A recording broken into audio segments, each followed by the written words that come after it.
Magandang umaga po muli sa ating lahat. Tunay nga po na ngayon ay araw ng Panginoon at napakagandang pagkakataon ang binigay niya sa atin upang tayo ay patuloy na makapagpuri sa Kanya. At sa ating tawag pagsampa ay makikita po sa aklat ng mga awit, 113. At ito po ang sinasabi, purihin si Yahweh, dapat naman magpuri ang mga alipin, ang ngalan ni Yahweh ay dapat purihin. Ang kanyang pangalan ay papupurihan magmula ngayon magpakailanman. Ang ngalan ni Yahweh pupurihin tunay. Siya'y naghahari sa lahat ng bansa, lagpas pa sa langit ang pagkadakila.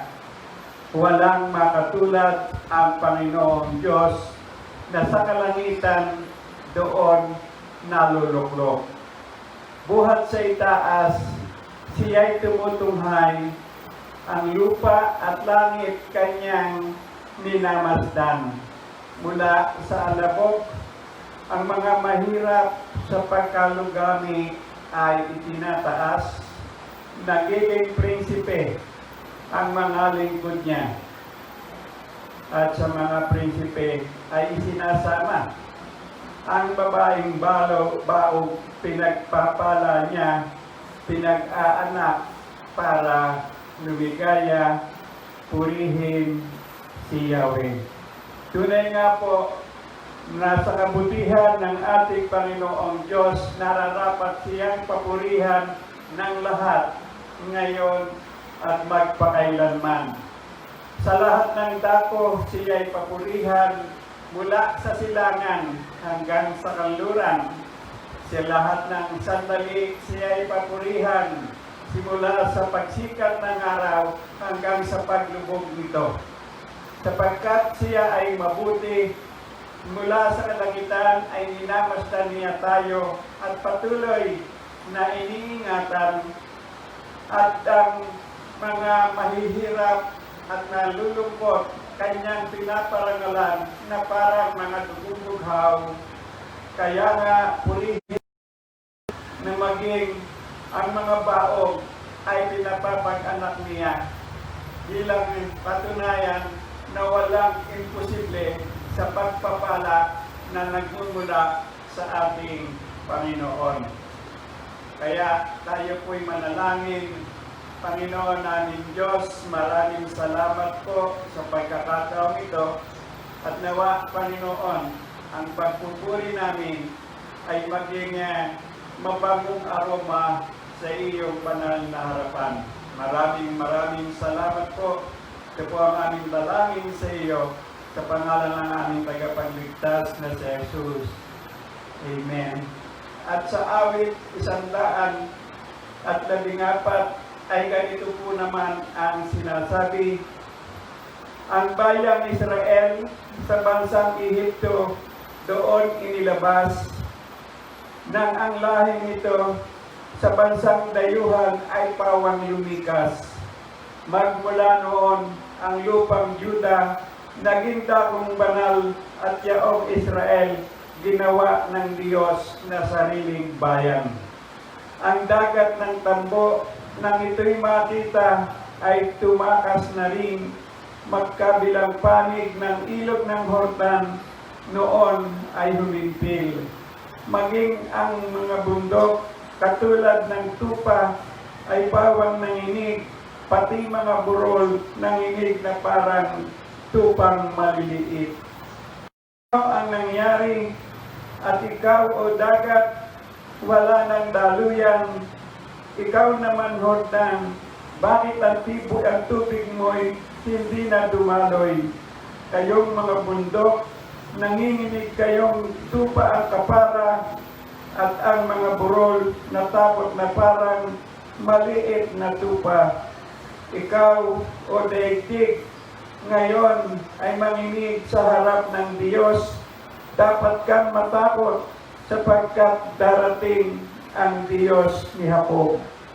Siyang sa dalisdis ay nagpapagukal ng saganang tubig, at magmula roon ang tubig na ito ay nagiging baptis.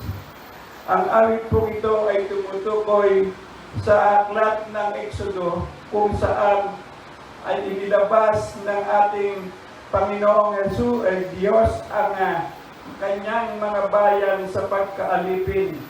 At sinasabi lang doon na ang daan ng natin bilang mga Kristiyano sa ating patuloy na paglalakbay, tayo ay pinaluluwag ng Diyos ang ating daraanan gaya ng pagkahati ng dagat ng Tambo at ng pagtigil sa pagdaloy ng ilog ng Jordan nang sila'y makarating upang sila'y makarating sa lupang pangako na Kanaan. Ang mga burol at bundok ay tumutukoy din sa mga sagabal natin sa daan bilang mga Kristiyano. Pinapatag niya ito nang sa ganon tayo ay makalakad ng maginhawa patungo sa Kanya. At ang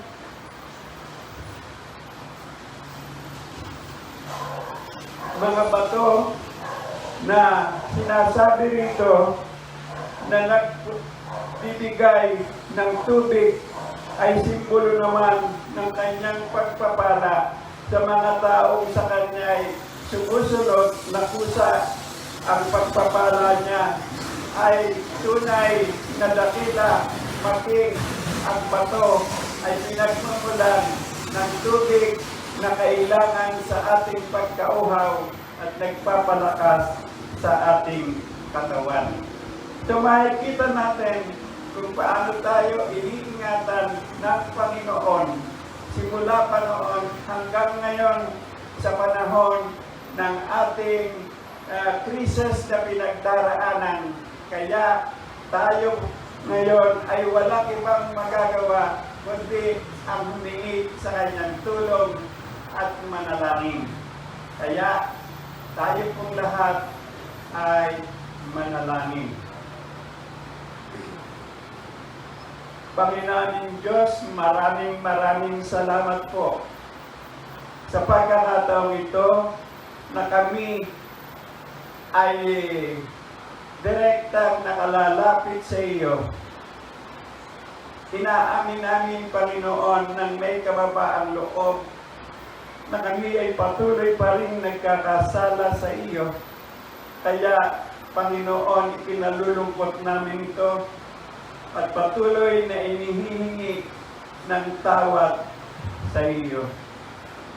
Alam namin, Panginoon, na kami banal na sa iyong harapan dahil sa kabanalan ng iyong anak na si Panginoong Jesucristo.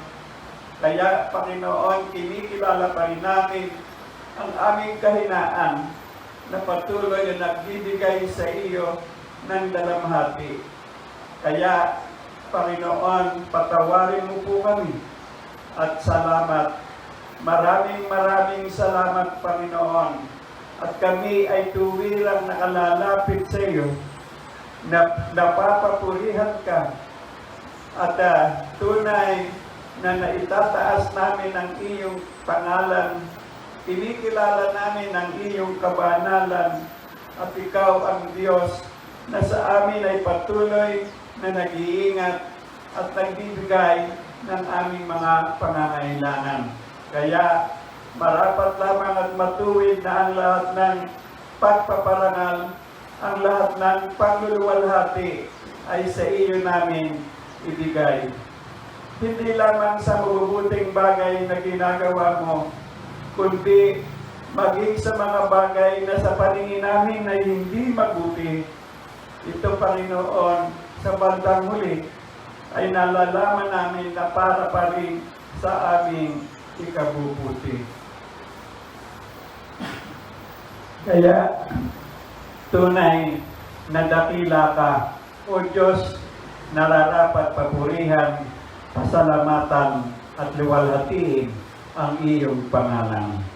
Kaya, Panginoon, buong pagtitiwala aming lumalapit sa iyo na sa oras na ito kami ay naririnig mo. At sapagkat kami naririnig mo, ay mayroon ka nawang pagkakataon upang binigyan ito at ipagkaloob ang aming mga kahilingan. Unang-una, Panginoon, dinadalangin namin ang aming bansa na patuloy mong ingatan at sa lahat ng bansa, katulad ng lahat ng bansa ngayon po ay magdaranas ng kahirapan ng ekonomiya. Kaya yamang mahina pa ang aming bansa, kami, Panginoon, ay lumalapit sa iyo na maging mabilis ang pagbangon ng aming ekonomiya sa tulong ng aming mga pinuno at tagapamahala na nasa ilalim ng iyong patnubay at kalinga. Patuloy mo pong ingatan, Panginoon, ang aming mga tagapinuno, ang aming mga tagapanguna, simula sa national hanggang sa local, Panginoon, ay ikaw ang patuloy na magbigay sa amin, sa kanilang mga puso, Panginoon, na ang paglilingkod ay para sa lahat, hindi sa mga ibang pinipili lamang at na kagawian na ng aming takbo ng politika. Kaya, Panginoon, patuloy naming inihiling na hindi magkulay politika ang lahat ng ayuda na ibinibigay sa aming mga naghihirap at nangangailangang mga mamamayan. Nawa, Panginoon, ay tunay na marating ng ayuda ang talagang nangangailangan at magkaroon naman ng kahihiang tumanggap ang mga tunay na hindi naman naghihirap, at dapat ilagay mo sa kanilang mga puso, Panginoon, na maisipan nila ang tumulong pa kaysa magsamantala sa hindi maayos na takbo ng mga listahan ng mga dapat na bibigyan. Kaya, Panginoon, ang lahat ng bagay na ito ay pinagkakatiwala namin sa iyo. Yamang ikaw ang Diyos na nakakaalam ng lahat ng bawat sitwasyon, hanggang sa kaliit-liitang bagay, Panginoon, ay hindi lingid sa iyong kaalaman. Kaya ang tanging hiling namin, Panginoon, ay matutunan ng bawat isang mamamayan, anuman ang aming kalagayan at estado sa buhay, na magtiwala sa iyo, na may magagawa ka, na ikaw ang Diyos na patas at parehas sa lahat, na wala kang itinatangi. Kaya, Panginoon, patuloy mo rin pong ingatan ang aming mga bagong bayani, ang aming mga health worker, Panginoon, na patuloy na bigyan mo sila ng kalusugan at kalakasan ng pangangatawan.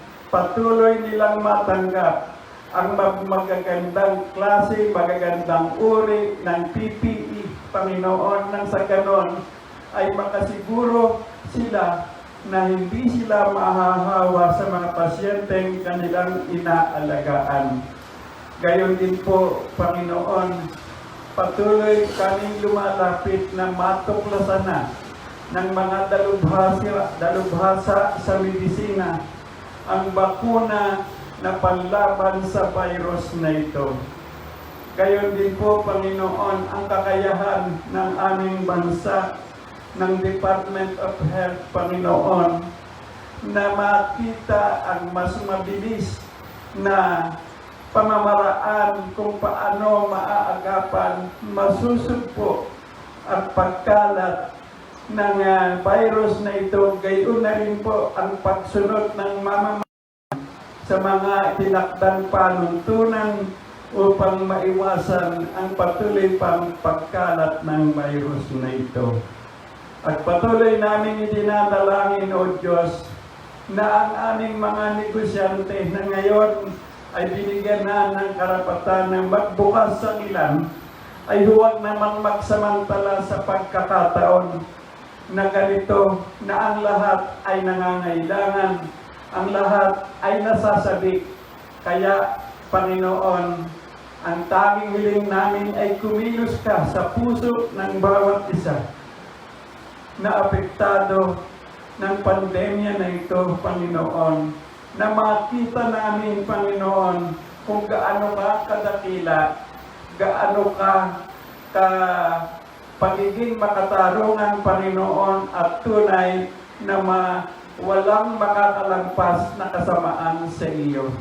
Maaaring sa ngayon ay hindi mo pa sa ngayon ay hindi mo pa kami sinisingil, ngunit ang lahat namin gawang hindi mabuti ay alam namin, Panginoon, na ito ay may kabayaran.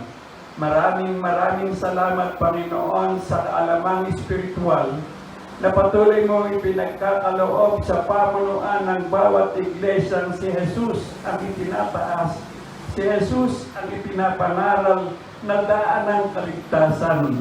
Salamat sa lahat ng Christian churches na nagdaraos ng ganitong pagpupuri sa iyo at pagpapahayag ng iyong banal na salita. Nawa, Panginoon, maraming makaabot, maraming makarinig ng katotohanan ng gagaling lamang sa iyo. Sapagkat ang katotohanan mo lamang, Panginoon, ang magpapalaya sa aming mga pusong balot ng pandaraya, balot ng kasinungalingan. Kaya sa pamagitan lamang ng aming pananampalataya sa iyong anak na si Jesus, kami ay magkakaroon ng bagong pananaw sa buhay.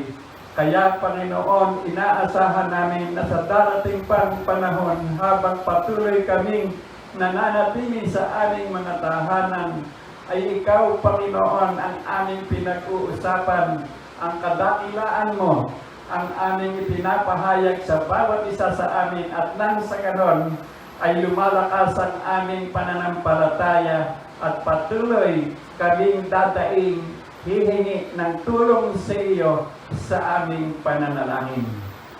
Maraming salamat, Panginoon, sa iyong banal na salita na nagbibigay sa amin ng tunay na pagkaunawa sa tama at mali, sa masama at mabuti, sa masama na dapat naming iwasan at sa mabuti na dapat naming gawin.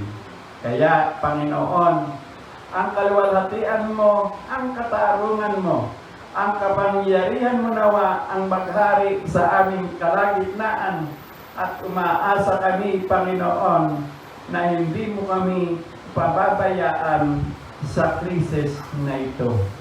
Ibinabalik namin sa iyo, Diyos, ang lahat ng kapurihan, ang lahat ng kaluwalhatian na tinataas namin ang iyong banal na pangalan.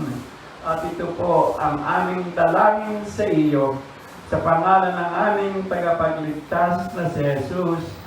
Amen and Amen. At patuloy po nagpapasalamat ang pamunuan ng Lighthouse Christian Church sa kapatiran na patuloy pong nagiging tapat sa pagbibigay sa kabila ng krisis na ating pinagdaraanan. Maraming salamat po sa pagkilos ng Diyos sa inyong mga puso, at kami naman po ay tunay na nangangako na ang mga handog at ikapo na inyong ipinibigay, na inyong ipinadadala sa anumang kaparaanan ay magagamit sa tamang dapat paggamitan sa pagtulong sa mga nangangailangan. Muli, maraming salamat po, at ngayon naman po'y dadako tayo sa pakikinig ng mensahe ng Panginoon na nihahatid sa atin ni Pastor Mateo Pajarillo.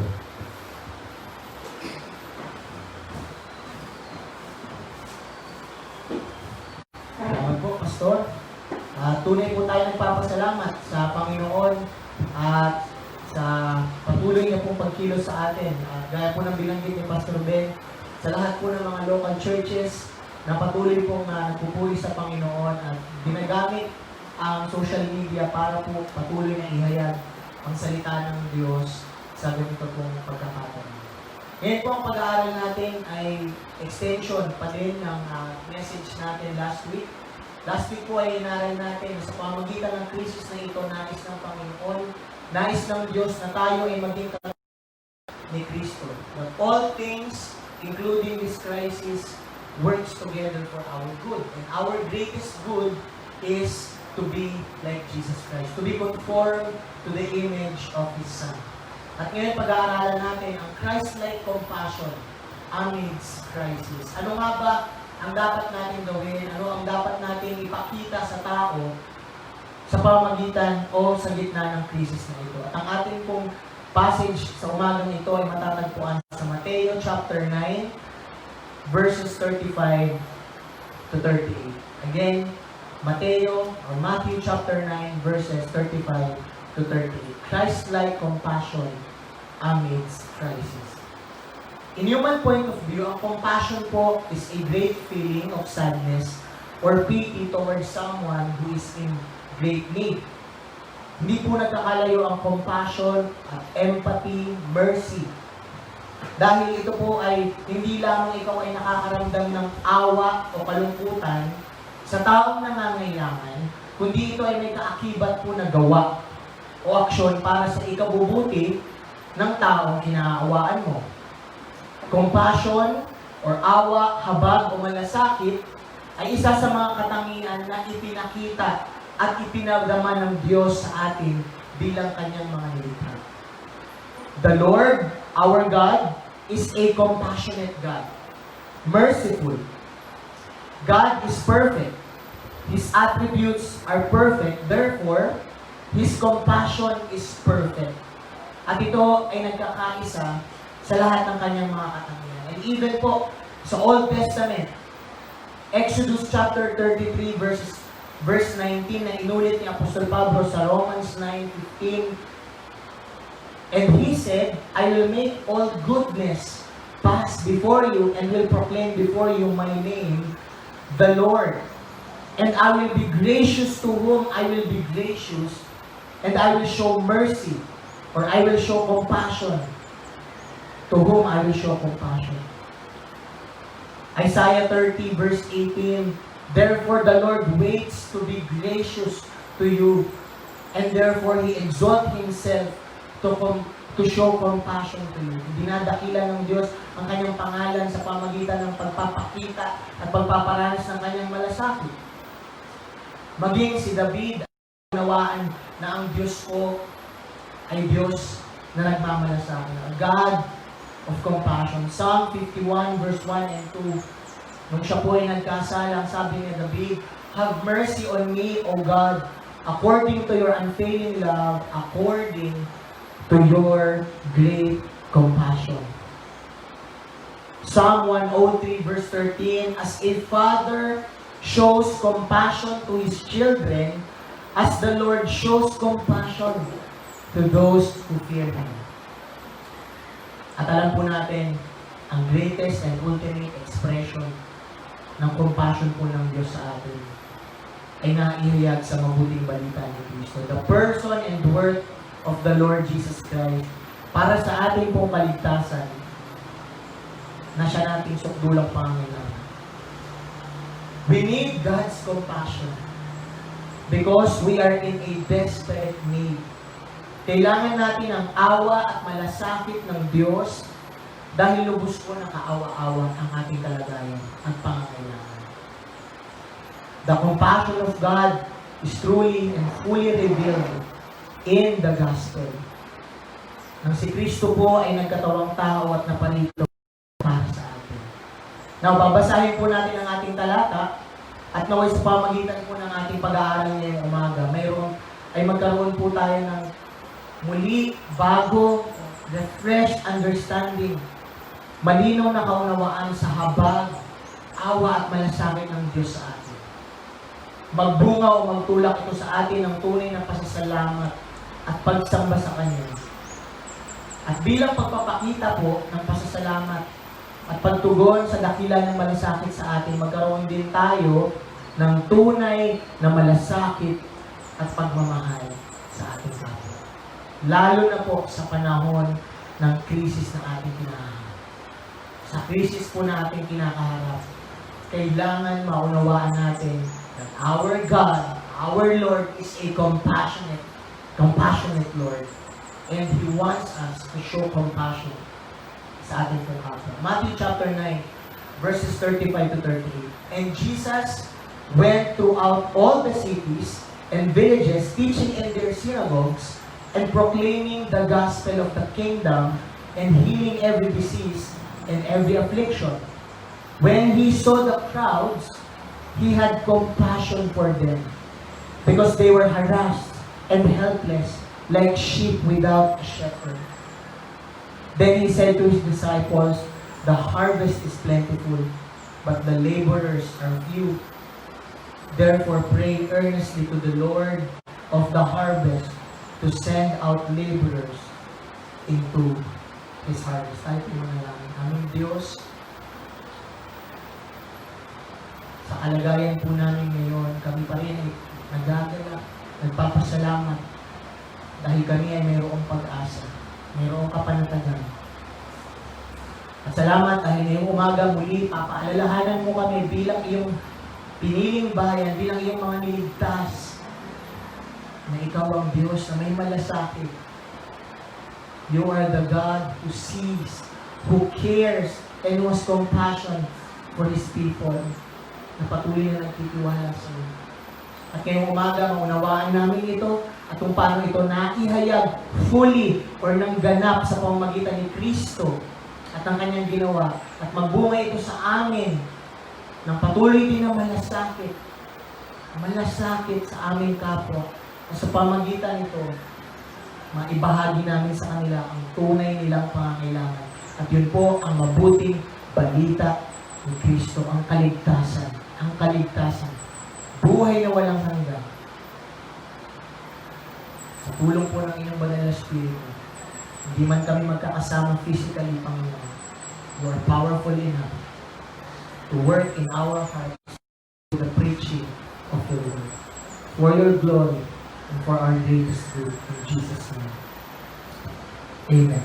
Ang context po ng Matthew chapter 9 na ating binasa, verses 35 to 38, ay pagkatapos po na nagpahayag at nagturo ang Panginoon patungkol po sa kaharian ng Diyos na alam natin yung Sermon on the Mount sa Matthew chapter 5, nagpatuloy po siya na hindi lang niya ipinangaral at itinuro ang mabuting balita o mabuting balita patungkol sa kaharian ng Diyos, siya din po ay nagsagawa, kumilos at naglingkod ang Panginoon bilang ekspresyon ng dakilang malasakit ng Diyos para sa atin. Makikita po natin from verse 8 hanggang from chapter 8 throughout chapter 9, punong-puno po ito ng ministry, earthly ministry ng Panginoong Hesus.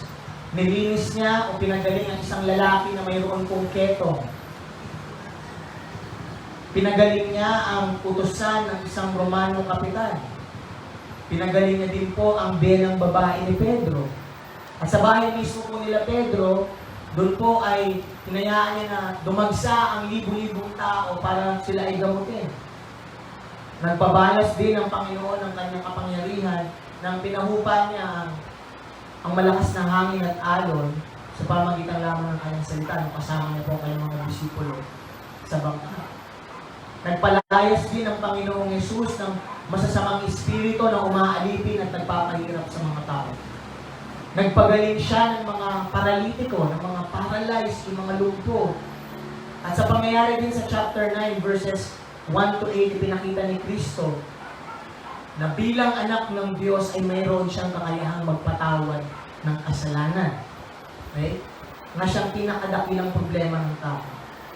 At sa pagpapatuloy ng chapter 9, mayroon naman lumapit sa kanya ng isang pinuno ng templo ng mga Hudyo na kamamatay lamang po ng kanyang anak na babae. At pinuntahan niya si Kristo at ang sabi niya, Panginoon o Guro, kung inyo pong mamarapatin, kung kayo po ay pupunta sa aking anak at hahawakan niyo po ito, alam ko po na siya ay gaganyan, siya ay mabubuhay.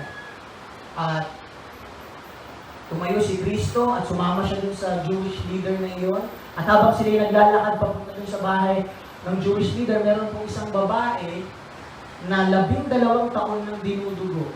At hinawakan po ng babae na iyon desperately ang laylayan ng damit po ni Kristo at siya'y gumaling.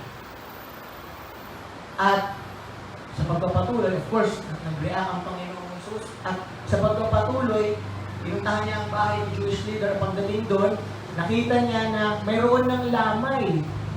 No, na may mga tao nang tumutugtog ng flauta, at marami ng mga tao na ikilamay. At ang sabi ni Kristo, lumabas kayo.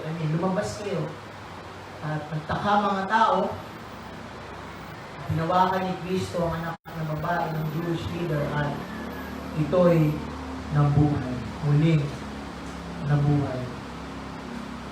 Mayroon ding 2 bulag na pinagaling niya at binigyan muli ng kakayahang makakita. Pinagaling niya rin ang isang pipi. At makikita po natin na bilang Diyos na makapangyarihan sa lahat, bumaba sa lupa, nagpakumbaba, at tinugon niya ang mga tao. The infinite God, eternal, glorious God, stooped down. At kahit po yung maliliit na problema ng tao, yung atin po, alam niyo po, maaaring bumaba si Kristo at magpamalas ng matitinding kapangyarihan. Ano po, gumawa ng mga hindi ordinaryong pangyayari at mga tao, but He chose to show compassion sa mga taong outcast. Alam niyo po, kapag sa kultura nila noon, kapag ikaw ay may keto, bawal kang hawakan, bawal kang lapitan. At si Kristo, nilapitan niya ito. Ang mga patay, bilang mga Hudyo, marumi po ang mga patay. Pero si Kristo nilapitan. Ang mga, sa Jewish culture po, ang mga babaeng dinudugo is considered unclean sa Old Testament. But Christ, dinil na po ang lahat ng mga.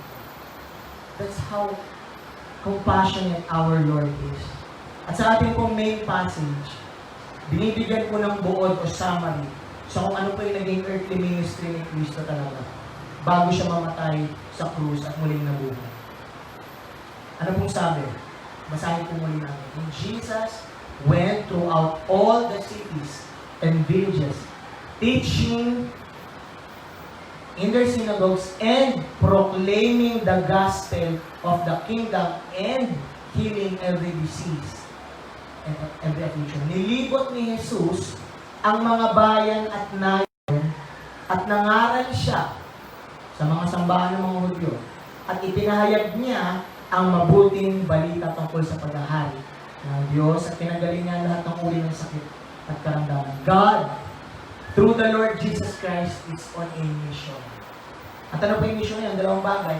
At yung pangalawa po ay secondary at supporting lang sa main goal ni Kristo, and that is to proclaim and teach the gospel of the kingdom. Yun po ang priority, yun po ang main mission ni Kristo bago pa man siya bumaba. Yun po ay nakaset na throughout eternity. Na si Kristo ay magiging agapagligtas to proclaim and teach the gospel of the kingdom and to heal every diseases and affliction. Ipinakita ng Diyos sa pamamagitan ni Kristo ang kanyang dakilang pag-ibig at malasakit by living a life of commitment to the gospel. To the gospel. Again, the focus and center of God's mission as an expression of His love and compassion is the gospel. Okay? Nilibot niya, mga tao, hindi lang siya nagpamigay ng pera, nagpagaling, at nagpakain, bumungay. Nag-proclaim siya ng gospel. At again, uulitin ko po, yung signs and wonders, yung mga himala, that's not the gospel. Those miracles validate who Christ is. Yun po ay para maipakita, maging patotoo sa mga Hudyo, sa mga taong nakapaligid, na siya ang anak ng Diyos, kaya gumagawa siya ng mga himala. Pero hindi yun yung ultimate purpose ng Diyos. Nabigyan lang tayo ng buhay na walang sakit at walang karamdaman o masaya. No. That's part of God's showing His compassion. Pero hindi po yung ultimate need kasi ng tao at yun po yung maiintindihan natin. Prioritize si Kristo, teaching and proclaiming the gospel. Kaya nga po makikita natin sa lahat ng miracles, lahat po ito ay nakaturo sa gospel. Hindi lang yun yung end. Like, Nung nagbigay siya ng mga tinapay, tama? Minultiply niya yung tinapay at yung isda. At ang sabi niya, alam niyo yung mga physical na tinapay na ito ay hindi magbibigay sa inyo ng satisfaction dahil naugutom ulit kayo. Pero sabi niya, I am the bread of life. So sa pamagitan po ng mga himala na kanyang ginagawa, nais niya na ituro ang tao sa mas dakila nilang problema at yun po ay ang kasalanan. At si Kristo ang solusyon. Again, the miracles are not the gospel. Huwag natin hanapin sa church o i-validate na, ay, diyan, gumagawa ng himala. Siguro nandiyan talaga ang pagkilos ng Panginoon. No! Necessary po ang miracles, signs and miracles during Christ, sa time ni Christ at ng mga apostles, dahil wala pa po yung scripture, written scripture, para i-validate ng tao kung ito'y lingkod ng Diyos. Kaya sa pamagitan po, God, through the apostles, were performing miracles para patotoonan, para i-validate na ito ay gawain ng Diyos. But for now, we praise God sa mga miracles, but it doesn't really validate now the work of God. Bakit po? Mga churches, ginagawa nilang pang-attract ang miracles, but they don't preach the gospel. At makikita natin mamaya kung gano'n ka, kawalang halaga at pointless kung hindi natin gagayahin si Kristo na prioritize niya ang gospel. Yes, we pray for healing, we pray for miracles, we pray for our basic and physical needs, but we prioritize what matters most, and that is our spiritual salvation, our salvation in Christ. At ito po, kaya po, kung iisipin natin, lahat po ng pinagaling ni Kristo, yung mga pipi, yung paralitiko, yung kanyang binuhay na anak ng Jewish leader, lahat po rin po yun ay namatay. Tama? Namatay pa rin sila. So, kung yun na yung goal ni Kristo, nag-fail siya. But Christ knows and recognizes na hindi yun ang ultimate need ng tao. Alam niyo po kung ano? Ang karamdaman, paghihirap o kalamidad, even kalamidad po, even yung crisis natin ngayon, ay hindi po yung dakilang problema natin. Pero ito po yung mga epekto. At binigyan niya tayo ng hint. Nung bago niya pinalakad ang isang paralitiko na dinala sa kanya, ano pong sinabi ni Kristo? Diba? Nung pinadala sa kanya, dinala ng mga kaibigan niya yung isang paralyzed man, isang lumpo sa kanya. Ano sabi niya? Napatawad na iyong mga kasalanan. At iniisip ng mga Hudyo, lalo na ng mga Pariseyo, isa iyong blasphemy o kalapastanganan sa Diyos dahil Diyos lang ang nakakapagpatawad ng kasalanan. At ang goal ni Kristo doon is for Him to validate or sabihin na ako yung anak ng Diyos, ako ay Diyos at may kakayahan ako na magpatawad ng kasalanan. At yun po ay hint na sa atin na yun po ang talagang pangangailangan ng tao. Alam ng Diyos na ang ating pangangailangan ay hindi lamang physical. At isinakatuparan at inihayag ang solusyon natin ng solusyon sa problema na ito nang si Kristo ay bumaba po dito. Now, tuloy po natin. Tayo po ay kaawa-awa dahil sa kalagayan natin bilang makasalanan. Yun po ang kaawa-awa natin talaga. Nakakaawa po ang kalagayan natin ngayon, physically, in our present suffering, opo. Pero dito po sa verse 36, basahin natin. When He saw the crowds, nakita ni Kristo ang napakaraming tao, He had compassion for them. They were harassed and helpless, like sheep without a shepherd. Kaya po naging compassionate ang Diyos, si Kristo, sa mga tao because alam ni Kristo na sila ay parang mga tupa na ligaw at walang pastor. They were harassed. They were empty. They were helpless, desperate. At alam niyo po, kasi ang nai-imagine agad natin kapag binabasa natin ito, nai-imagine natin siguro nakita ni Kristo yung mga lumpo, yung mga walang makain, yung mga taong na talagang nahihirapan. But,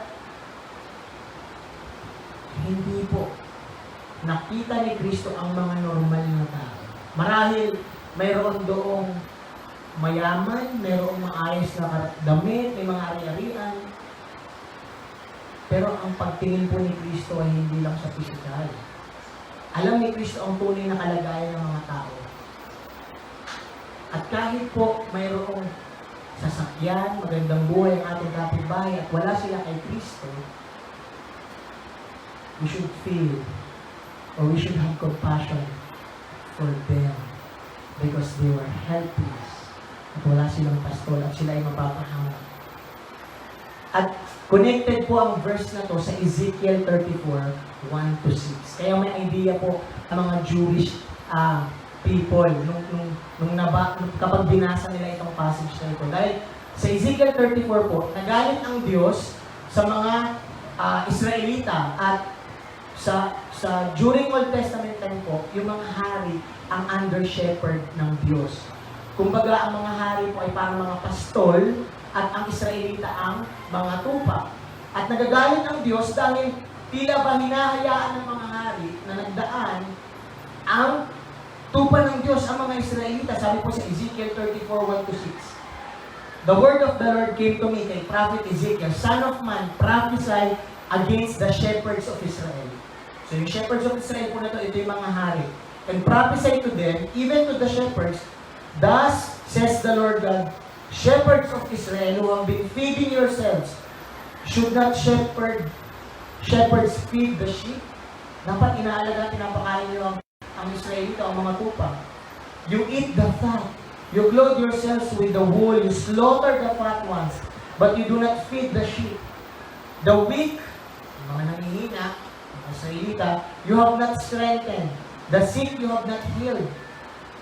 The injured you have not bound up. The strayed you have not brought back. The lost you have not sought, and with force and harshness you have ruled them. Nagagalit po ang Diyos sa mga hari ng Israel sapagkat imbis na sila ay magmalasakit at talagaan ng mga Israelita, sila pa mismo ang humaharas sa kanila.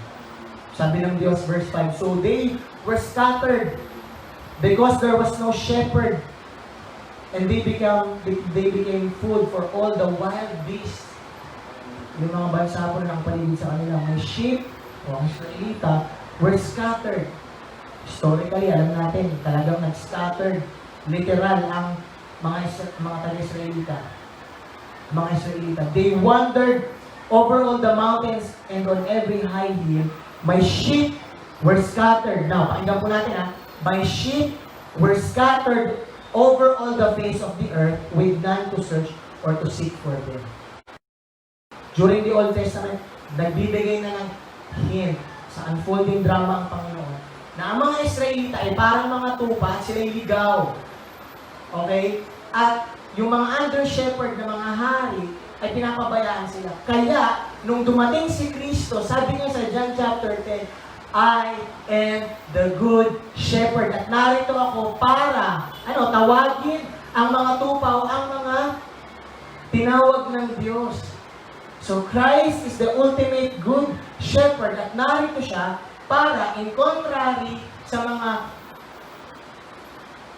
sinful or wicked under shepherds or kings in the Old Testament, He is the ultimate prophet, king, priest, the ultimate good shepherd na magpapakita ng perfect compassion sa mga tao. Kaya po kapag ginagamit yung tupa, tayo po yun.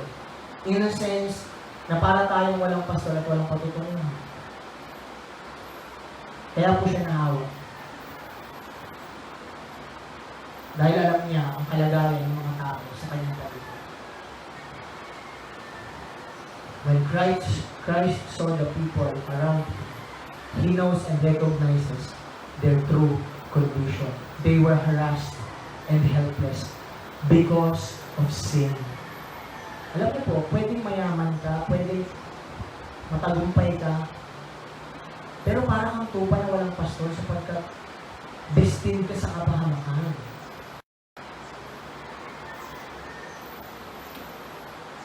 At alam niyo po ang mas nakakaawa, hindi alam ng mga taong makasalanan sa ating paligid na sila'y kaawa-awa. Hindi lubos na nauunawaan ng tao kung gaano siya kaawa-awa. Dahil po sa epekto ng kasalanan, binulag tayo ng kasalanan na hindi natin nakikita yung tunay na kalagayan natin. Alam mo po, naalala ko, nung first year ko po sa Bible School, meron pong program ang school namin na kami lalabas at mag-share ng gospel, mag-evangelize. At dahil syempre, freshman ka, hype na hype ka yan eh, diba? At grupo-grupo kami, partner-partner. At meron akong nakita na isang mayaman na lalaki at siya lagi ko itong kinukwento kasi talagang maganda ang naging epekto sa akin ito, naging reflection ko. Nakaupo siya sa labas at nakikita mo, alam mo mayaman siya kasi malaki yung bahay niya, may sasakyan kompleto. At syempre, nandun kami para mag-share ng gospel at tinanong namin siya, tinanong ko siya, sabi ko, pwede ka po bang makausap kahit 5 minuto or higit pa para mag-share lang po kami. At alam niyo po, with sarcastic face, ang sabi niya, alam ko na yung share niya sa akin. At niribatan niya kami ng, kasi kayo yung mga kawawa dati, mga kabataan, binibrainwash kayo ng religion, ganito, ganyan. At imbis po na compassion ang aking maramdaman, nakaramdam po ako ng legitimate anger. Nainis po ako, na-insulto ako, na hindi naman dapat. Okay? At tinapos ko po yung aming conversation sa mga ganitong kataga. Sabi ko sa kanya, okay lang po. Sige po, ganun po ba? Pero bago po kami umalis, gusto ko lang po sabihin na lahat po na meron kayo itong bahay nyo, kasi po meron siyang gold sa liig niya, tandang-tanda ako. Siguro galing siyang Saudi. Sabi ko, lahat po, kahit po yung alahas nyo na yan, lahat po yan ay walang saysay at matutupok sa apoy kapag dumating na si Kristo. Ganyan po kami kutsain ngayon, pero sa pagdating po ng Panginoon, wala na po kayong pag-asa. So, at doon ko po in-end yung aming conversation. At kapag inulog-back ko yun, that's not a compassionate witness.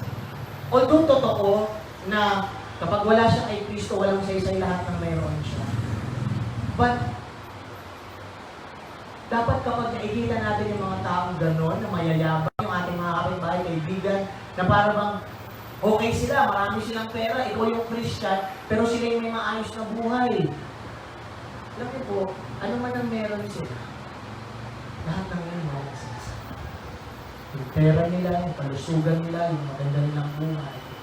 Kapag sila po ay namatay, meron pong walang hanggan na naghihintay sa kanila kapag-usahan ng Diyos. Kaya anong pag nagre-reklamo si David sa Diyos, ang sabi niya, ala ko ba kami ang pinili mong bayan na Israel, pero nagiging successful yung paligid namin, yung mga tao walang pagkakilala sa iyo.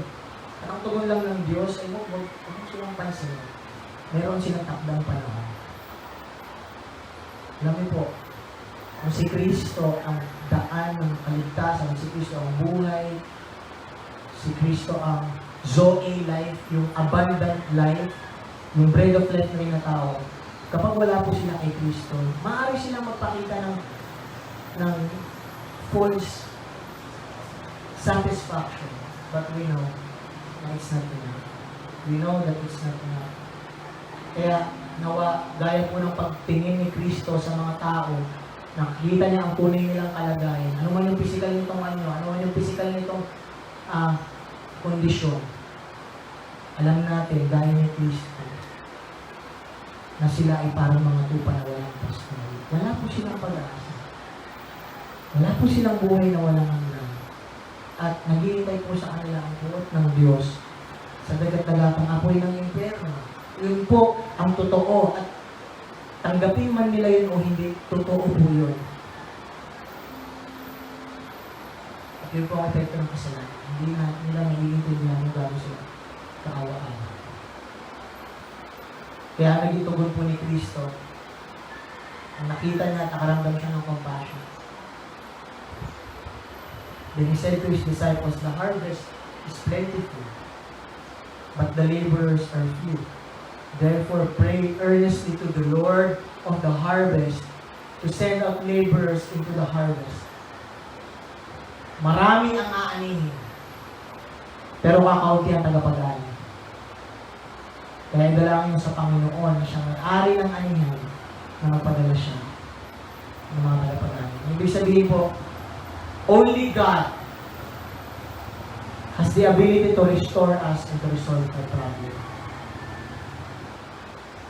Ang Diyos lamang po ang talagang may kakayahan na yung ating kakilala o yung ating kamag-anak kapamilya na wala kay Kristo.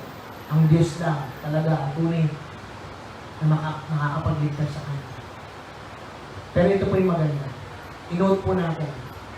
Ano sabi niya? The harvest is plentiful. Ano po yung harvest na yun?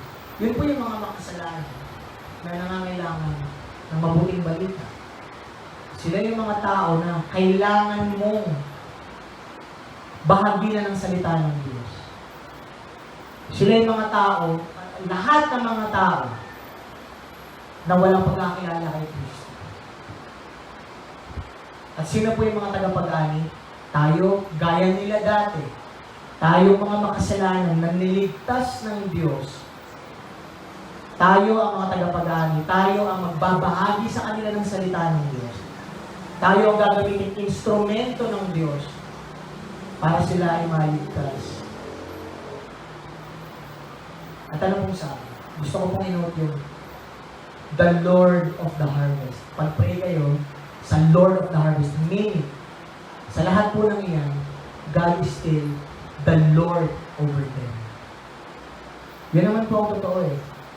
I-acknowledge man po ng tao na si Kristo ay Panginoon o hindi, si Kristo pa rin ang Panginoon. He is the Lord. It's either i-recognize natin yun ngayon o i-recognize na natin kapag itatapon na tayo sa impyerno.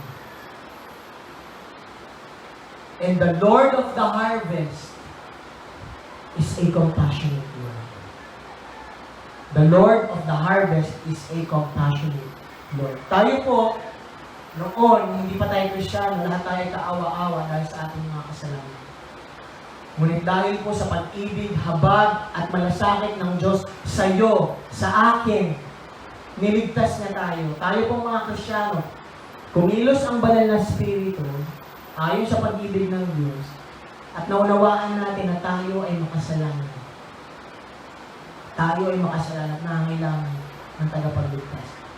Hindi lang tayo basta nagsisinanampalataya lang. Ito ay bunga po ng pagkilos ng Diyos sa atin.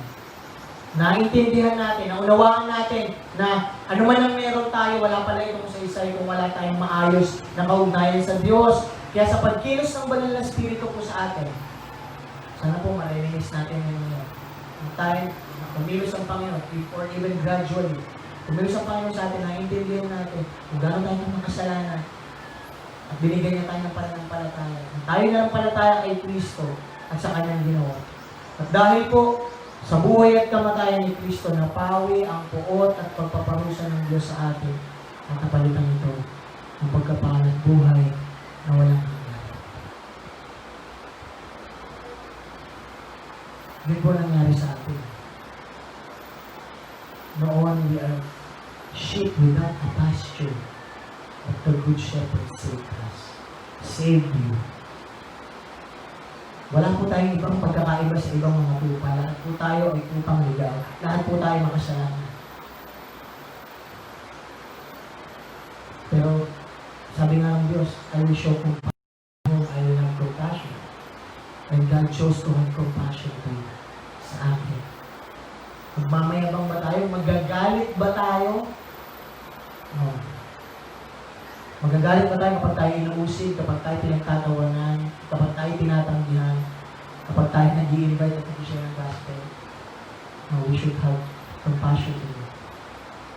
Ano po ang ating tugon? Ano po yung ating dapat maging tugon sa Panginoon at sa ating kapwa, sa ating kapitbahay, sa ating kaibigan, sa ating kamag-anak? Sila po ay hanap empty and without hope of eternal life.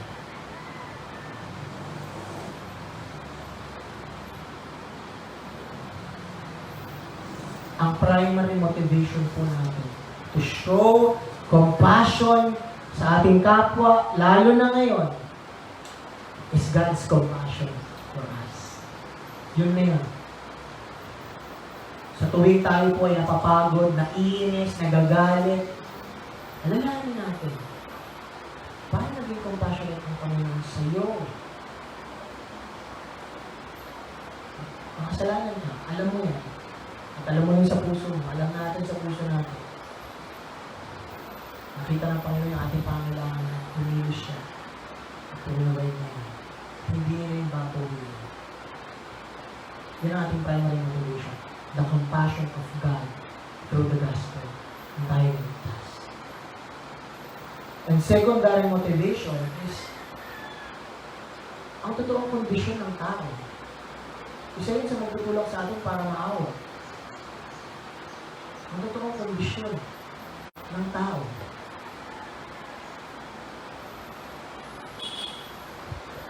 Na ang ating mahal sa buhay, yung mga tao, even kaaway natin, tinatawag. Diba? Doon pinakita ng Panginoon kanyang compassion. He loved His enemies and He died for His enemies. Yun po tunay na pagmamahal. What is our secondary motivation? Yung condition po talaga ng tao at yung kanilang patutunan. Para pong, diba, lagi sinasabi, even John Bunyan, ng mga historical figures natin sa pananampalataya, lagi nila sinasabi na ang kalagayan ng tao ay para siyang nasa riles at mayroong paparating na tren. At hindi niya alam yun. Dinidinay niya yun, nag-i-enjoy siya. At tayo, with compassion and conviction, gagawin natin lahat para itulak siya, para sabihin sa kanya na may paparating na tren guide. Maniwala man siya o hindi, siya ay mapapahamak sa paparating na judgment ng Panginoon. At yun lang po yung kaya natin gawin. Yun lang po yung inaatang sa atin ng Panginoon. Siya po ang magliligtas. Iniatang lang sa atin ng Panginoon na itanim ang kanyang salita. Ibahagi ang kanyang salita ng may pagmamahal. At sabayan natin yung ating pagbabahagi ng salita ng Diyos ng gospel, ng ating buhay, ng tunay na pagtulong. Ganun po ang ginawa ni Kristo. Hindi niya lang shinare ang gospel, kundi sa pamagitan din ng kanyang buhay, pinakita niya na siya talaga yung nagmamalasakit. Hindi siya nung nilapitan siya ng mga tipi at sabi niya, hindi nyo kailangan ng kagalingan, kailangan yung gospel. No. Pinakita niya pa rin sa pamagitan ng kanyang pag-abot sa mga physical din na pangangailangan ng tao. And yun po ang gayahin natin. Sikapin natin tularan sa tulong ng Panginoon. Tularan natin kung paano po naging compassionate si Kristo nung siya'y bumaba dito sa lupa. Nakita niya mga physical na pangangailangan ng tao, tinugon niya hanggang sa kanyang makakaya. But ultimately, he prioritizes their ultimate need, and that is to proclaim the gospel. In view of God's compassion for us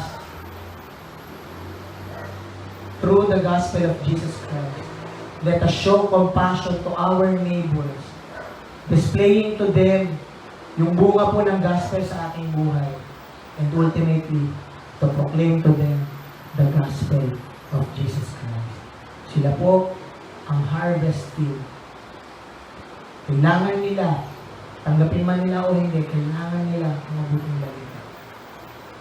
At again, our primary motivation is the compassion of God na ginawa, na pinakita niya sa atin, yung tayo niligtas na sa pamamagitan ni Kristo. And secondary motivation is, alalahanin natin ang tunay na kalagayan ng patutunguhan ng tao kung wala sila. Wala silang pananampalataya kay Kristo. So again, sa gitna po ng crisis na ito, let us show Christ-like compassion sa ating po kapwa. At ito po nagbibigay ng kaluguran po sa ating Diyos. Panginoon na namin.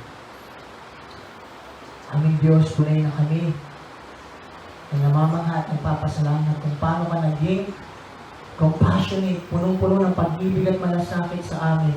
Nakita mo ang aming sukdulang pangangailangan, ang dakilan namin pangangailangan, Panginoon, na ang aming kalagayan ay makasalanan. We are sheep without a pasture, hopeless, Panginoon. We are lost. But Lord, hindi mo lang ito nakita. Hindi ka lang nakadama ng malasakit. Ito'y tinugunan mo. Tinugunan mo ang aming pangangailangan. Because of your love, mercy, grace, and compassion toward us. Christ served us, died for us, live a perfect life for us, Panginoon. At muli siyang nabuhay para ibigay sa amin ang buhay na walang hanggan. Hindi man kami karapat-dapat, kaawa-awa man ang aming kalagayan. Salamat po sa inyong malasakit. Salamat. At huwag namin ito makalimutan sa bawat araw. Kaya magiging grateful kami sa lahat ng pagpapala mo sa bawat araw, Panginoon. Sa bawat araw na binibigay mo. At nawa hindi lang ito matapos doon. Matapos namin itong maunawaan. Ito'y magbunga sa aming lubos na pagpapasalamat at pagsamba sa iyo.